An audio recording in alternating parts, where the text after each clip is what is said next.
get very frightening in my mind, and that's the beginning of a reset. One of these big banks, the Western banks, fails to deliver, creates a daisy chain of defaults and of forfeitures and bankruptcies and counterparty risk and credit default swaps and like bringing in AIG into the moment again, and boom. In the absolute end game, you could see gold at $10 an ounce offered on COMEX and no bids, and $100,000 bid in the cash markets, but no offers. That we would get to a point where no one would release gold, no one would release silver for any fiat price, because, fiat being viewed as nothing. All it needs to do is return to mean. If it returns to mean, demand for this asset class increases fourfold. One can only guess what a fourfold increase in demand would do to a commodity where increases in supply are extremely limited. And that's precisely what I think is going to happen and continue to happen. Before we show you more clips, smash the subscribe button and join our WhatsApp channel for real-time updates, breaking news, and expert predictions on gold, silver, and financial markets. Link in the description or pin comment. Stay ahead of the curve. Don't miss out. My thought process with gold and silver, the market is so much smaller. It's probably not even a tenth of the gold market. I've all along called silver the fuse to the golden nuclear bomb. You cannot have silver go into a default status and gold ignore it. I mean, it would immediately be followed by the gold market. You'd have buyers left and right. And I mean, we're at the point now. Let me just talk about inflate or die, Richard Russell's, famous saying. From a debt standpoint, because it's a Ponzi scheme, you have to continually create more debt to feed the Ponzi monster. If you don't feed the debt, then the debt collapses. So they're going to feed the debt. But when you feed the debt, what you're doing is you're expanding the money supply. So if money supply is going up 5%, 7%, 10, 11% per year, yet gold and silver production is static or slightly declining. What's happening is, it's the classic, too many dollars chasing too few assets. And it's that way, it's that way system wide, because GDPs are only growing worldwide at 2%? But yet money supplies are double, triple, quadruple that, just to keep that 2% growth.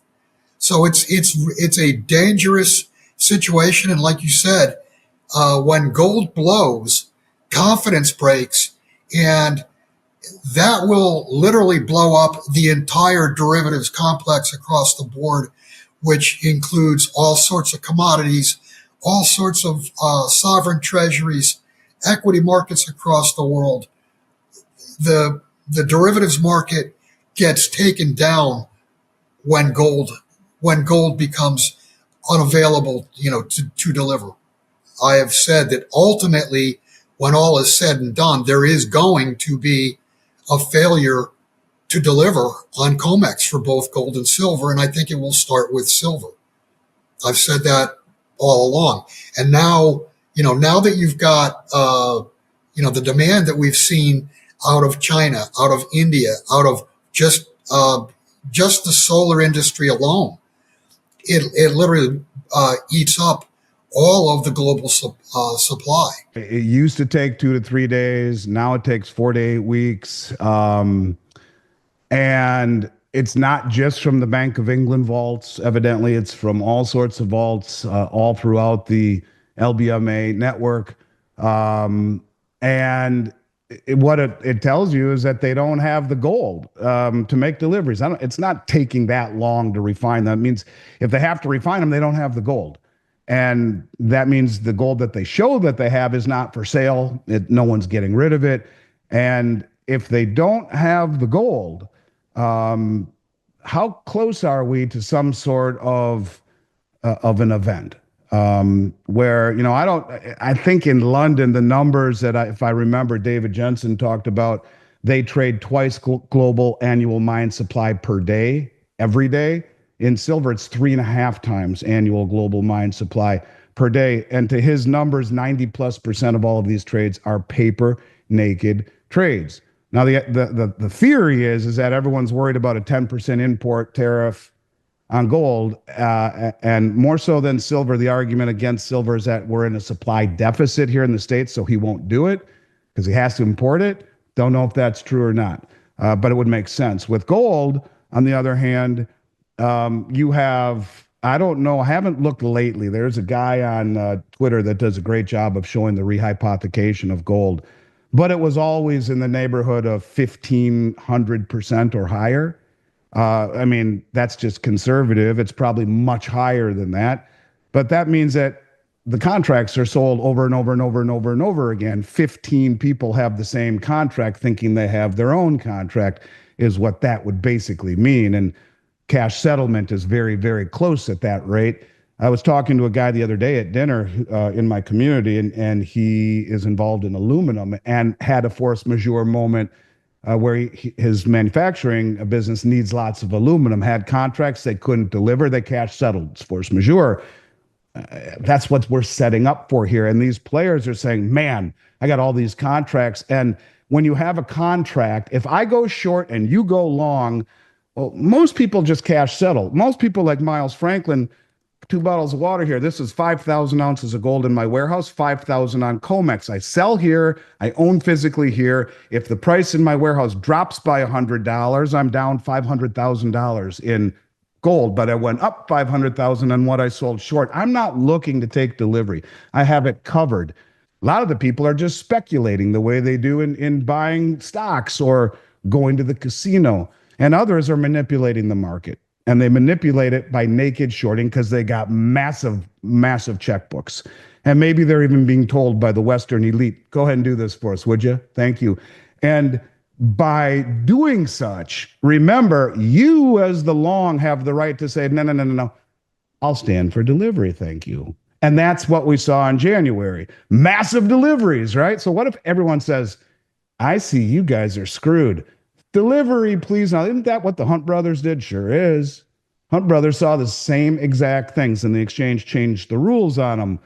Said you can go long just 1 million contracts or so. You can go short as much as you want. Please, thank you. I mean, stupidity. But the point of it is that, yes, that is the rumor. But I would look much past that and say what you see are these claims, these promises of delivery in London. You got a whole big vault full of IOUs and a little bit of gold. And I've been saying forever, and maybe this is it. The little boy who cried wolf, here I am. One of these days, wolf will coming, and maybe this is it. Maybe they all say, we got them cornered, y'all. Let's stand for delivery and watch what happens. And that's what they're doing. They're getting it home preemptively in case there are tariffs because they know they cannot come up with the gold. But lo and behold, having the same problem in London with these delivery delays. So, you can only manipulate a market over a very long period of time by pushing it in the direction that it is going. They are trying to hold back the global demand of powers that are as challenging as us, especially when you combine them all together. Of gold isn't so much arithmetic as narrative, which is to say the preeminent buyers of gold in the last 3.5 years haven't, in fact, been Americans concerned about the deterioration of their savings, but rather foreign governments who object to 2 things: the weaponization of the U.S. dollar and the weaponization of the SWIFT banking system, which is to say the U.S. government's attempt to use the U.S. dollar to enforce its policy prerogatives elsewhere. Other countries object to that. And 2, a return to that arithmetic. If you're China and you have $3 trillion in U.S. treasuries and you look at being paid 4.5% in a currency where the purchasing power is declining by 7.5%, it seems like a lousy deal, particularly when that's compared and contrasted with selling your U.S. treasuries and using the money to make investments in your own economy. The Chinese, of course, have done both, made investments in their own economy and bought gold. And I think what you're seeing there is the hegemony of the U.S. dollar challenged, often in favor of gold. One final piece of arithmetic, Julia, which we talked about 3 months ago, but some of your listeners won't have had the good sense to listen to us 3 months ago. That is this. Gold is really, really, really underowned historically. JP Morgan Chase suggests that the market share of precious metals and precious metals related securities is less than 0.5% of total savings and investment assets in the United States. In other words, an infinitesimal market share. The 4-decade mean market share is estimated by JP Morgan Chase to be 2%. So gold doesn't have to win the war against the US dollar. Gold doesn't have to demolish the treasury markets like some gold bugs suggest. All it needs to do is return to mean. If it returns to mean, demand for this asset class increases fourfold. One can only guess what a fourfold increase in demand would do to a commodity where increases in supply are extremely limited. And that's precisely what I think is going to happen and continue to happen. Go from 2,700 to 3,000. I own gold because I'm afraid it's going to go to 9,000 or 10,000. Yeah. Why do I say that? The last time that we had sustained deterioration of the purchasing power of the US dollar was the decade of the 1970s. In that period, 1970 to 1980, back to arithmetic, according to the Office of Management and Budget, the US dollar lost in excess of 75% of its purchasing power, which is to say, at the beginning of the decade, what was $1,000 worth of goods and services, by the end of the decade would have cost you $4,000 to buy. During that period, the gold price went from $35, admittedly a price-controlled $35, to $800